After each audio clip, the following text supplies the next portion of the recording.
A terrestrial telescope has an objective of focal length 180 centimeter and an eyepiece of focal length 5 centimeter. The erecting lens is a focal length of 3.5 centimeter. एक नया कुछ है erecting lens. What is the separation between the objective and the eyepiece? ये हमारा पहला part है, शुरू करते हैं इसको. टेलीस्कोप है टेरेस्ट्रियल. टेरेस्ट्रियल में क्या होता है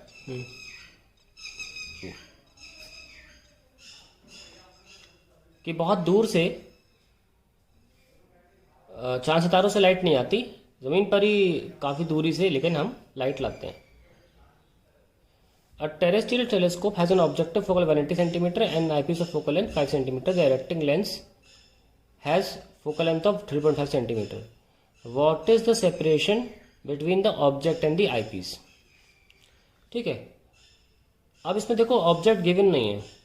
अगर ऑब्जेक्ट नहीं गिवन है तो फिर हमें मजबूरी में मानना ही पड़ेगा कि लाइट इन्फिनिटी से ही आ रही है. अब इन्फिनिटी का मतलब हमें चांद सितारे नहीं होता. इन्फिनिटी का मतलब ये भी होता है कि जो फोकल लेंस है इनके कंपैरिजन में जो डिस्टेंस है ऑब्जेक्ट डिस्टेंस वो बहुत ज़्यादा है.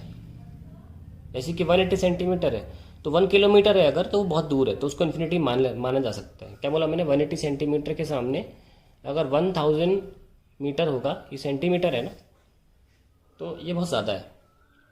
तो यह कहाँ जाके मीट करेगा? फोकल प्लेन पे, क्योंकि टेढ़ी आ रही ना रेस टेढ़ी है परंतु आपस में पैरेलल है, तो फोकल प्लेन मीट करेंगी. तो इतना तो एफओ हो ही गया है. अब देखो इरेक्टिंग लेंस का कॉन्सेप्ट क्या है. इरेक्टिंग लेंस यहाँ दो आईपीस और ऑब्जेक्टिव के बीच में रखी जाती है. इसका एक ही काम होता है कि ये हमारे इस पहली इमेज को इरेक्ट कर दे, पर उसका साइज ना बदले. वहीं तो साइज नहीं बदले, मैग्निफिकेशन बन रहा है. तुमको पता होना चाहिए कि लेंसेज में एक जगह होती है जहां पर v और u सेम होते हैं, क्योंकि मैग्निफिकेशन का फॉर्मूला होता है माइनस का v बाई यू, या लेंस के केस में आप कार्टेशियन लो तो प्लस का v बाई यू. जब ये दोनों सेम होंगे तभी तो मैग्निफिकेशन नहीं होगा, m का 1 रहेगा. तो वो कब होता है? जब ऑब्जेक्ट 2f पे होता है. तो ये 2f होना चाहिए किसका? इरेक्टिंग लेंस का. तो ये 2f है ताकि ये वापस सीधी इमेज बना दे एक 2f पे जाके. ये लीजिए, तो ये इरेक्टिंग लेंस का काम खत्म हो गया. पर इरेक्टिंग लेंस आने की वजह से उसकी 4 गुना focal length 3.5 into 14. Erecting lens आने की वजह से इतना डिस्टेंस ऐड हो जाता है एक्स्ट्रा. अब देखो ये यहां से यहां तक तो 2f ऑफ इरेक्टिंग लेंस है और यहां से यहां तक भी 2f है, तो 4 गुना focal length of erecting lens. और अब ये जो ऑब्जेक्ट है ये टेलीस्कोप की आईपीस के लिए ऑब्जेक्ट का काम करेगा. इसका मेन मोटिव ये था क्योंकि टेरेस्ट्रियल है, आपको पेड़ देखना है, आपको चांद सितारे नहीं देखने. सेलेस्टियल बॉडीज अक्सर गोल होती है, उनको इरेक्ट करने का कोई फायदा नहीं है. टेरेस्ट्रियल में जो ऑब्जेक्ट है वो गोल नहीं होते, जरूरी नहीं है वो गोल हो, तो उनका सीधा दिखना जरूरी है ताकि हमको इमेज सीधी दिखे. इसीलिए हम इरेक्टिंग लेंस का सहारा लेते हैं टेरेस्ट्रियल टेलीस्कोप में.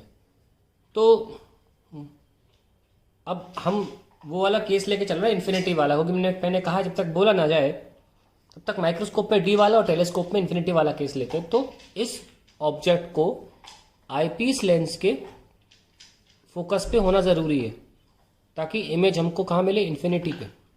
ये देखिए, तो देखने वाला इन्फिनिटी पे अपराइट इमेज देखेगा. यहां आंख रखेगा तो हम देख सकते हैं कि टोटल जो डिस्टेंस हो गया, ये भी 2f है ना, 4f, और ये कितना f ही है. तो जो टोटल डिस्टेंस हो गया हमारे टेलीस्कोप का हो गया 4 plus 4 times of erecting lens plus v. ये हमारा टोटल डिस्टेंस हो गया.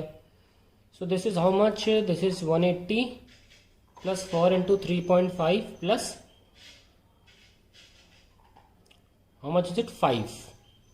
So this is 199 centimeter. That is the total length of the telescope, terrestrial telescope. Now अगला पार्ट जो बोला गया वो है what is the magnifying power of telescope. क्योंकि इस लेंस के आने वजह से कुछ बदला नहीं है सिवाय इमेज इरेक्ट हो गई है। The formula remains as it is 4/φ, okay, magnifying power it will be plus का 4/φ बिकॉज ये अब इरेक्ट ऑब्जेक्ट का इमेज बना रहा है। So it will be 180/5, so it will be 36। Can we use this telescope for viewing astronomical object? The answer is no. तो हमने एक क्वेश्चन देखा था जायंट रिफ्रैक्टिंग टेलीस्कोप जैसा क्वेश्चन एनसीईआरटी का, उसमें उसका एम का आंसर 1500 आता है। तो एम जो है करीब करीब 1000-1500 होना चाहिए ताकि उससे एस्ट्रोनॉमिकल ऑब्जेक्ट्स देखे जा सके। 36 is too less, so we can not use it as astronomical telescope देखने के लिए, ऑब्जेक्ट देखने के लिए जो हमें टेलीस्कोप चाहिए उसके लिए काम नहीं आ पाएगा।